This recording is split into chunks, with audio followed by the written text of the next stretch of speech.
2 കന്യാസ്ത്രീകളെ ദുർഗില് ജയിലിലടച്ചിരിക്കുകയാണ് കൊടും ക്രിമിനലുകളൊപ്പം. ഇതൊക്കെ നമ്മുടെ രാജ്യത്തിന്റെ അന്തസ്സിനെ ബാധിക്കുന്ന വിഷയമാണ്.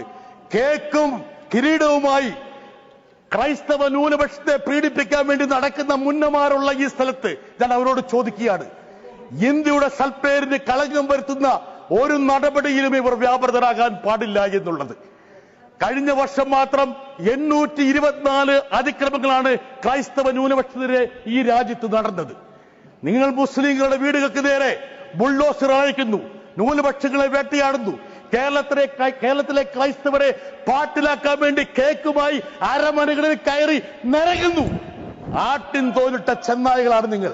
നിങ്ങളെ തിരിച്ചറിയാനുള്ള ബുദ്ധിയും വിവേകവും കേരളത്തിലെ ജനങ്ങൾക്കുണ്ട് എന്നുള്ള കാര്യം നിങ്ങൾ മനസ്സിലാക്കണം sir.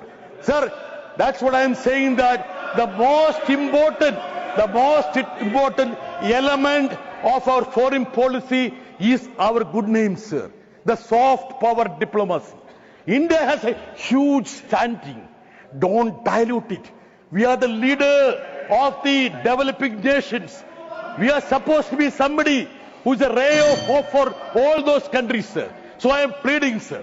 So the Hippocratic attitude. And JP Naddaji, I have for you. Naddaji, നിങ്ങൾ പഠിച്ചത് ക്രൈസ്തവ സ്കൂളില്, പീയൂഷ് ഗോയൽ പഠിച്ചത് ക്രൈസ്തവ സ്കൂളില്, നിർമ്മല സീതാരാമൻ പഠിച്ച ക്രൈസ്തവ സ്കൂളില്, ജയശങ്കർ പഠിച്ച ക്രൈസ്തവ സ്കൂളില്. ആരെ മതപരിവർത്തനം ചെയ്യാൻ വേണ്ടിയാണ് അവർ നിങ്ങളെ പഠിപ്പിച്ചത്?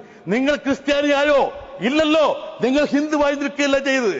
ഇതുപോലെ ആതുര ശുശ്രൂഷ രംഗത്ത്, വിദ്യാഭ്യാസ രംഗത്ത് സ്തുത്യർഹമായ സേവനം നടത്തുന്ന ക്രൈസ്തവരെയും കന്യാസ്ത്രീകളെയും നിങ്ങളിങ്ങനെ പീഡിപ്പിക്കരുത്. ഇത് ഈ രാജ്യത്തിന്റെ സൽപ്പേരിനെ കളങ്കപ്പെടുത്തുന്ന കാര്യമാണെന്ന് നിങ്ങളെ ഞാൻ ഓർമ്മപ്പെടുത്തുന്നു. അതുകൊണ്ട് ഒരു കാര്യം ഞാൻ ഒന്നുകൂടി ആവർത്തിക്കാം. ഈ രാജ്യത്തിന്റെ ഫോറിൻ പോളിസി എന്ന് പറയുന്നത് ഓരോ പൗരന്റെയും കൂടി ഉത്തരവാദിത്തമാണ്.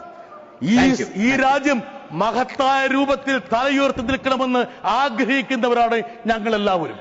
അതായത് ദുരന്തം വരുമ്പോൾ അതിൽ നിന്ന് വോട്ട് പിടിക്കാൻ വേണ്ടിയിട്ട് തിരംഗയാത്ര നടത്തലല്ല. അതൊന്നും കൂടി ഞാൻ പറയാം സർ. അതായത് they don't believe in tricolor flag.